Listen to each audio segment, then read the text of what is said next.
Hi, everyone. My name's Rob Arditi. I live in the San Francisco Bay Area, and it's a pleasure to be here today to talk to you about entrepreneurship and the multiplier effect it can have on society. I was fortunate enough to be at Gashora last year at around this time, and unfortunately can't be there this year because of the pandemic. But we thought it would be a good idea to share at least a subset of what we discussed there in person last year via YouTube. And I'm, of course, also available to chat and do Zooms and discuss more about entrepreneurship and the effect it can have on society. Uh, Here are the topics we'll cover on page 2. I'll give you a little bit more background on myself.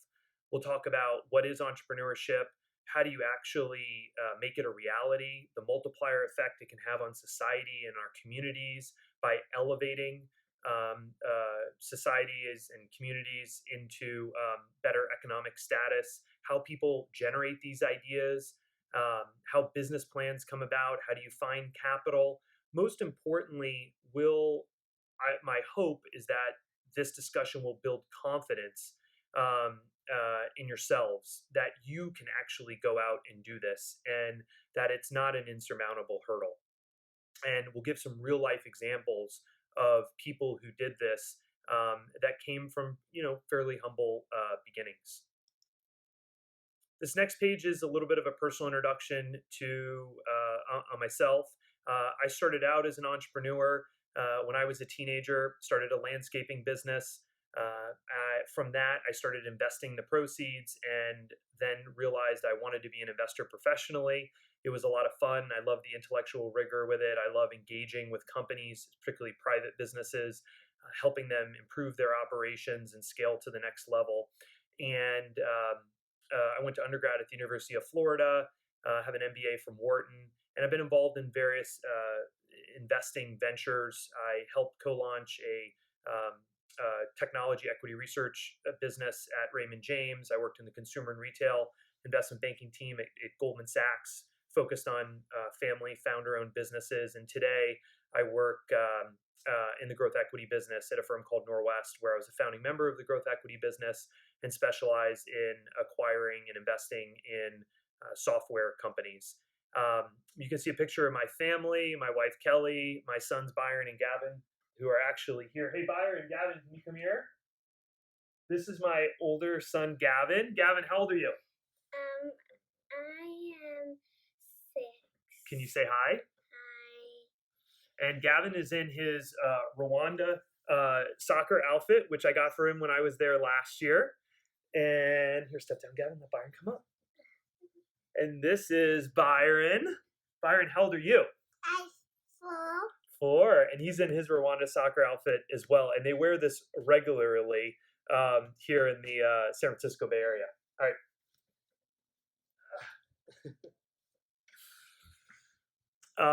I've been involved in a number of different philanthropic endeavors over the years. I helped co-found an organization called Minds Matter, which was also an entrepreneurial endeavor that focuses on inner city, but high and underprivileged students, but that are very highly motivated.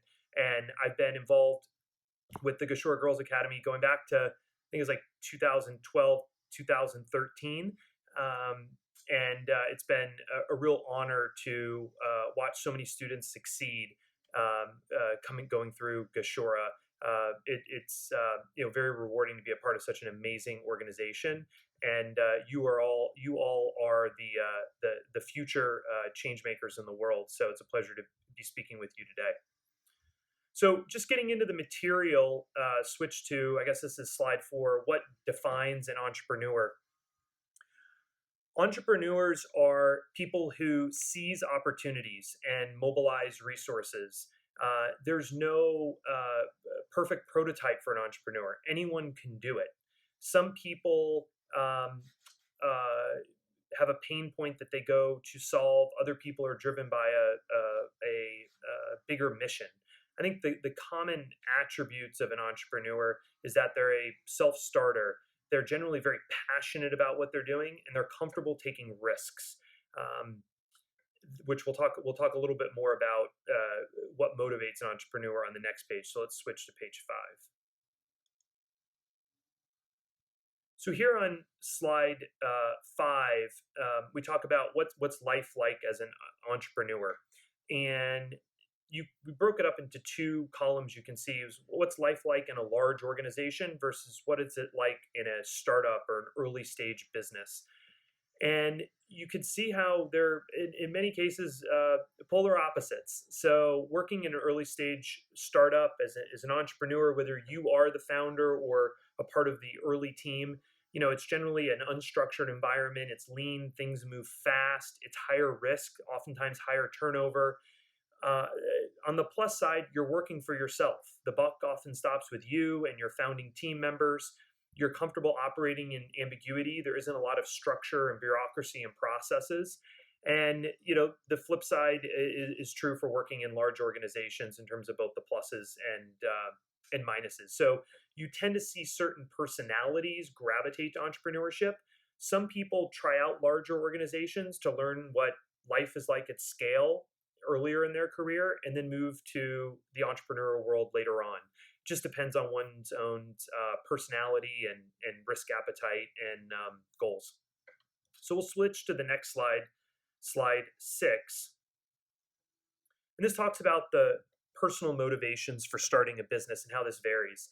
Some people are passionate about achieving a social mission. Think about Elon Musk, who started Tesla and SpaceX. He's motivated to make a major impact in society. Other people see an opportunity and they set out to exploit it. Some people just want to start a lifestyle business. They want something that can sustain their family. They don't want to grow it. It doesn't need to become something that is a publicly traded business or something that's on the front page of newspapers. They want to have their, one unit restaurant or store just sustain their family where they can have ownership, control over something, employ people, but they're not necessarily need to knock it out of the park. Then on the flip side, there are people that do want to maximize economic value. And those are people that usually take bigger swings at things. So oftentimes those companies can consume more capital to get there. So variety of different motivations for starting a business. So we'll move to the next page, page 7. And here we talk about entrepreneurship's multiplier effect on the world. And this is why I'm very excited about entrepreneurship, because when you start a business, even the ones sometimes that don't succeed, they have this multiplier effect on the world around them. As you grow your business and you hire more people, you're increasing the standard of living in your community. You're developing that community. There's a downstream effect to the people that you employ that can then feed their families and provide from their families, and then those families go out in the community and buy food and buy clothing and buy different goods, and then collect savings and then invest those savings. So that one business you start has a multiplier effect on the world for years to come. And that's something that's very exciting about ownership and very empowering. So going to the next slide, which would be slide 8, there's some faces on here that you probably recognize. And these are some entrepreneurs that you've probably seen, and below are some faces you don't recognize, and they're more generic pictures. So on the top, you see Mark Zuckerberg, Oprah Winfrey, Bill Gates, Jack Ma, um, Tory Burch. These are people that are great entrepreneurs. But unfortunately, when the average person looks at them, they think of entrepreneurship as something that is too big of a hurdle to climb. It becomes, and what I'm here today is to tell you that you can be an entrepreneur. The people that end up looking like the Mark Zuckerbergs and Oprah Winfreys of the world, that is a very, very, very, very, very small portion of entrepreneurs. The vast majority of entrepreneurs look like the second row here. They are people that work in a jewelry shop, a cook, a seamstress, a computer technician. You can see that there's a quote here, in the United States, 46% of our GDP, so of our economic value created, are from organizations with less than 500 people. Companies with fewer than 100 employees account for 98% of employment. So the vast majority of organizations, at least in the United States, are small businesses, and they're people you've never heard of. And so hopefully by me explaining this, it helps entrepreneurship be a little less daunting for you. And I want you to leave this discussion today feeling empowered, like you can go and do this, because you shouldn't define success as an entrepreneur by becoming the next, Bill Gates or Tory Burch or Jack Ma. So the next slide, slide 9, and this goes back to one of the earlier slides. How do people come up with these ideas? And I would bucket it into two different categories, broadly speaking, but there are many subcategories. One is personal pain points. Someone's just annoyed with something and they think there's got to be a better way. Others are more novel ideas and where someone finds a niche that they're trying to exploit. So here's some examples on the left. Some of these organizations you may be familiar with, some maybe not. They're all very successful organizations. Uber, the founders of Uber thought that cabs were inefficient, taxis were inefficient. The process of having to hail them, you don't know when they're coming, they're unpredictable, then you have to fumble for money to pay them. There's got to be a better way. So they created an app where you could see the different drivers, you could call them, it told you when it would show up, and then you could pay through your phone as well. So a much more seamless experience. That's now a multi-billion dollar company. GoFundMe, the founders there said there's got to be an easy way to raise money for friends. One of their friends, I think it was a medical illness, they wanted to raise money, so they created a site that they could send along to their other friends and friends of friends to raise money for the person that had a medical issue. And that's now become a very large company. Dollar Shave Club, that founder said, why are razors this expensive? There's got to be a less expensive way to buy razors. So he started Dollar Shave Club. RX Bar, this was someone that wanted a particular type of diet. There's tons of nutrition bars on the market. Most people would say, why does the world need another nutrition bar? He wanted to find one that was aligned with a particular type of diet called a paleo diet. He started making it in his oven and then started going around to gyms and handing them out. And they started flying off the shelves, and that's when he knew he had a business. And then I won't go through all of these. One business that I was involved with on the right is Kendra Scott. That was a woman who, amazing person. She had fallen on hard times personally and loved making jewelry. And she went around to local shops in Austin, Texas, where she lived, and started handing out jewelry or started putting jewelry in the stores to be sold. And it started flying off the shelves on like a consignment basis. And then one day Nordstrom called, and it grew and grew and grew. And now it's a multi-$100 million business.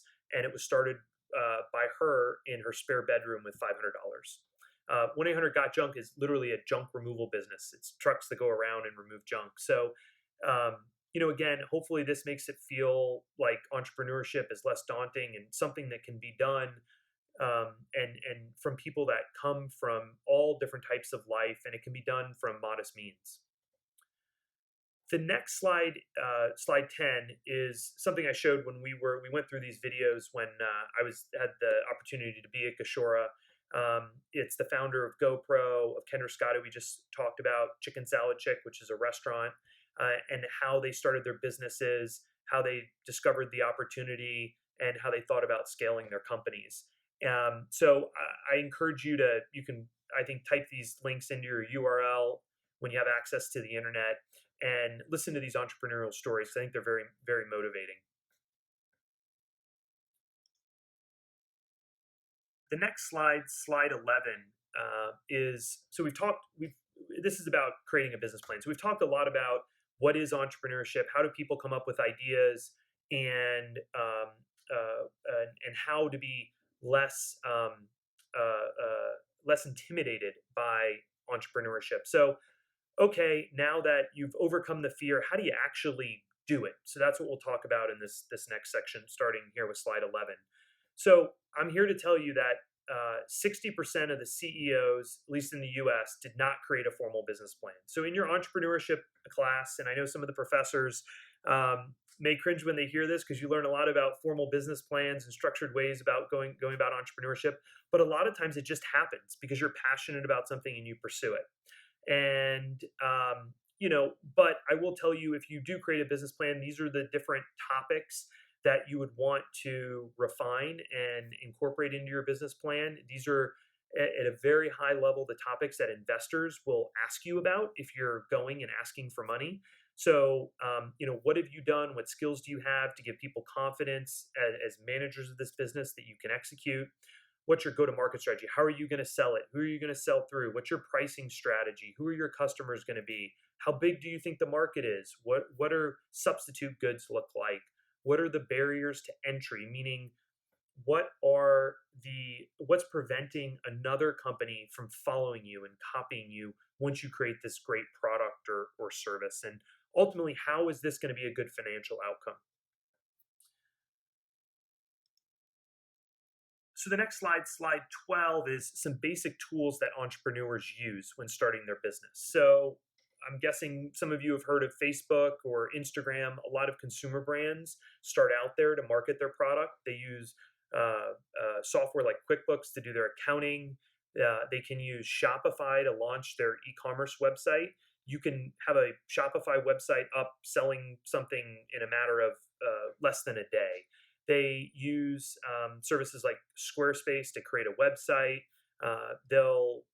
In certain geographies, they use organizations like WeWork to find space to work, Square to accept payments. So these are all different, and there's dozens of different services and products you can use beyond this to help launch your business. But hopefully, this just gives you an idea of some of the tools, the initial tools to think about. The next slide, slide 13, is how do you secure funding for the business? The majority of businesses are started in a form of what's called bootstrapping. So that's generally using your own savings to get the business started, and then you grow the business as revenue and profits come in by constantly reinvesting profits in the business. Because the majority of people starting businesses, they're not professional managers. They have a hard time going out and getting venture capital and things like that. You are in a very fortunate position because there are organizations out there that are looking to fund entrepreneurs like you. So one of them is Goldman Sachs 10,000 Women organization. They're looking for women in emerging markets who are starting businesses to fund them. So I encourage you to go to the website, look at the parameters there and the application. The Whole Foods, which is a grocery chain owned by Amazon in the U.S., they have an organization called the Whole Planet Foundation. And they're funding a variety of different businesses in emerging markets as well, started by young entrepreneurs. There are foundations and small business agencies that are dedicated to funding emerging entrepreneurs. There's also organizations called microfinance organizations. One's called Kiva. And there are ways of getting really small loans that you pay back over time. And then there's also venture capital, which is, I would say, it's the lowest risk way of starting the business because you're using someone else's money and it's not a loan, so you don't ever have to pay it back. But they end up taking a lot of your equity, which means they take a lot of ownership in your company. So when it becomes a really valuable business one day, you don't get all of the proceeds from that. You have to share it with the venture capitalist. But there's a myriad of ways to go about funding your business, and you can do it if you're passionate about your idea. There are resources out there for funding, and that's really the last slide. It's really an honor to be in front of you, speaking to the Gashora Girls Academy. My contact information is here. If I can be helpful in any way as you're thinking about things, if I can be a resource of connecting you with someone, please let me know. I've had the pleasure of getting to know Theophile and Mr. Rogers, Matthias, and Mr. Robert, and you have amazing teachers. You should be very proud of where you are. It's very difficult to get to the position that you are. And if I can leave you with anything, it's just the confidence that you have what it takes to achieve your dreams, whatever that is, whether it's entrepreneurship or something else. But don't be intimidated by all the successful entrepreneurs out there, because entrepreneurship takes many forms, and you can do it in very simple ways that are very personally fulfilling. And so, if I can be helpful in any way, again, please reach out. Thank you so much for your time. There are many organizations and companies out there looking for people just like you who have gone against the odds and achieved great things. And so, very excited to be involved with the organization. And thank you so much. And good luck navigating this pandemic environment. It will get better. We'll get through it. And I wish you the best.